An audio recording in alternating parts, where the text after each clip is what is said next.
Stand beside the Nile 3,000 years ago, and you would witness a world that almost feels impossible. Golden temples rising from the desert, giant statues staring across the sands, priests whispering to gods no one worships anymore, markets overflowing with incense, papyrus, and exotic animals from distant lands. And above it all, the pyramids, already ancient, already mysterious. This was not just a civilization. It was a world built to defeat death itself. The sun rises slowly over the eastern desert, spilling gold across the waters of the Nile. Mist drifts above the riverbanks as fishermen pull in their nets and farmers guide oxen through black, fertile soil left behind by the annual flood. Beyond the fields, towering above everything else, stand colossal monuments of stone. Temples painted in brilliant reds and blues, obelisks covered in sacred hieroglyphs, and tombs built for kings who believed they would become gods. This is ancient Egypt during the age of the Pharaohs, one of the longest-lasting civilizations in human history. For over 3,000 years, empires rose and collapsed around it. Entire nations vanished into dust. But Egypt endured. Tonight, we are not studying it from a distance. We are walking through it. Through crowded cities and silent tombs, through royal palaces and dangerous deserts, through the living world and the world of the dead. Everything begins with the Nile. Without it, Egypt would never have existed. On either side of the river stretches endless desert, brutal, empty, and scorching beneath the sun. But along the Nile itself, life explodes into color and movement. Children run through muddy riverbanks chasing ibis birds. Farmers harvest wheat beneath swaying palm trees. Wooden boats drift across the water, carrying grain, linen, gold, and stone. The air smells of wet soil, smoke, and river reeds. Every year, the Nile floods its banks, leaving behind rich black earth perfect for farming. To the Egyptians, this is not simply nature, it is divine. The river is a gift from the gods, and because of it, Egypt becomes rich beyond imagination. As we move north toward the great cities, traffic along the Nile grows heavier. Barges loaded with granite glide downstream from distant quarries. Soldiers travel aboard military vessels decorated with painted eyes. Priests in white linen robes stand near temple docks, burning incense to the gods.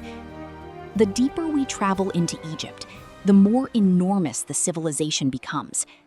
And soon, rising from the horizon like mountains built by human hands, we see the pyramids.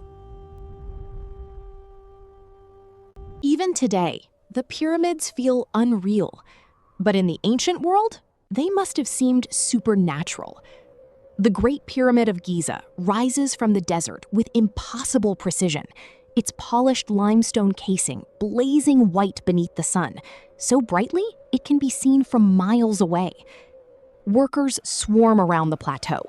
Stonecutters hammer blocks into shape. Architects measure alignments beneath the heat. Sleds drag enormous stones across wet sand. Contrary to popular myth, these are not slaves chained beneath whips.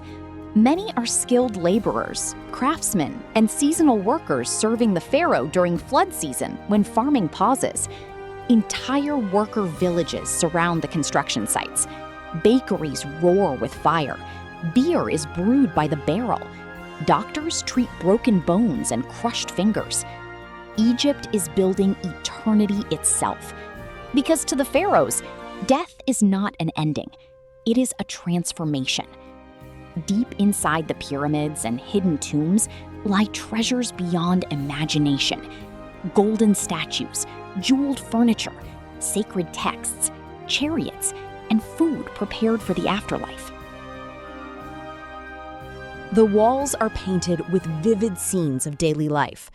Hunting birds in marshes, musicians performing at banquets, servants preparing feasts.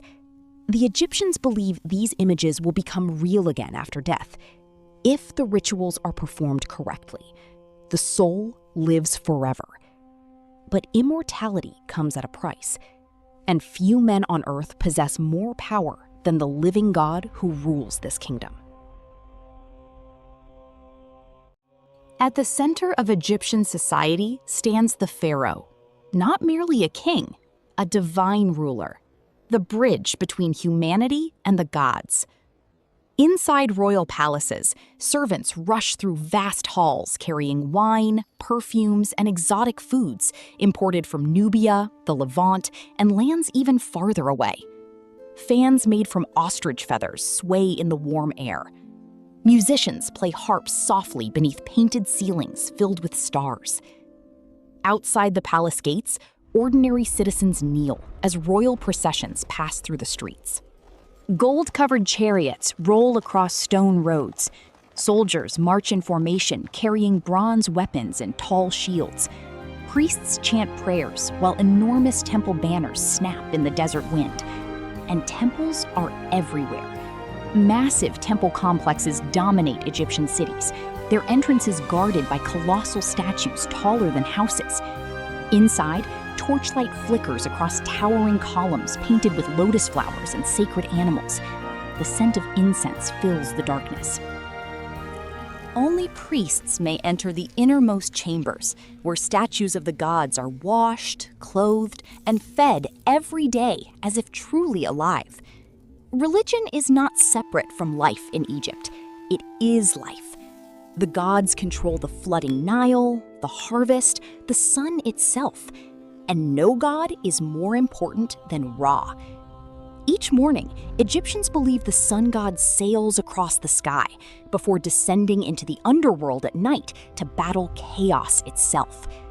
If Ra loses, the sun will never rise again. But beyond the monuments and palaces lies another Egypt, the Egypt of ordinary people. The streets are loud and crowded. Donkeys push through busy marketplaces. Merchants shout over one another, selling figs, fish, linen, sandals, beer, and oils stored in clay jars. The smell is overwhelming. Bread baking over open fires, sweat beneath the desert heat, livestock wandering through alleyways, perfume masking the scent of the streets. Women wear flowing linen dresses, decorated with jewelry made from gold and lapis lazuli. Wealthy nobles line their eyes with black kohl cosmetics, while laborers wipe dust from their skin beneath the scorching sun. Children play games with carved stones. Scribes sit cross-legged, recording taxes onto papyrus scrolls. Doctors perform surgeries with bronze instruments, surprisingly advanced for their time. At night, homes glow softly beneath oil lamps, while music echoes through open courtyards. And yet beneath the beauty of Egypt lies constant danger. The Nile can fail. Famine can strike. Empires beyond the borders threaten invasion. And deep in the tombs, hidden beneath the desert sands, death waits patiently for everyone, even kings. For centuries, Egypt dominates the ancient world. Pharaohs build ever greater monuments. Armies conquer foreign territories. Treasures pour into the kingdom. But no empire lasts forever. Slowly, cracks begin to appear. Corruption spreads through the royal court. Powerful priests challenge the authority of pharaohs. Civil wars fracture the kingdom. Then come invasions. Assyrians, Persians, and eventually the armies of Alexander the Great. Greek rulers take control of Egypt, transforming cities like Alexandria into centers of learning and trade. The ancient traditions survive for a time, but the old world is fading. The language changes, the gods change, and one by one, the temples fall silent. Sand slowly buries forgotten cities. the colossal statues crack. Paint fades from temple walls. The empire that once believed it had conquered death disappears into history. Because thousands of years later, Egypt still refuses to let go of the human imagination. Its pyramids remain standing against the desert sky. Its tombs continue revealing secrets. Its gods, kings, and mysteries still haunt the modern world. And perhaps that is the greatest achievement of ancient Egypt. Not its gold, not its armies, not even its monuments, but its ability to survive time itself, to make people thousands of years later stop, stare, and wonder. Who were these people? What did they believe? And how did they build something so timeless? History never truly disappears. It waits beneath the sand for someone to uncover it again. If you enjoyed this journey through ancient Egypt, subscribe for more cinematic historical reconstructions. And let us know in the comments, what ancient world should we walk through next?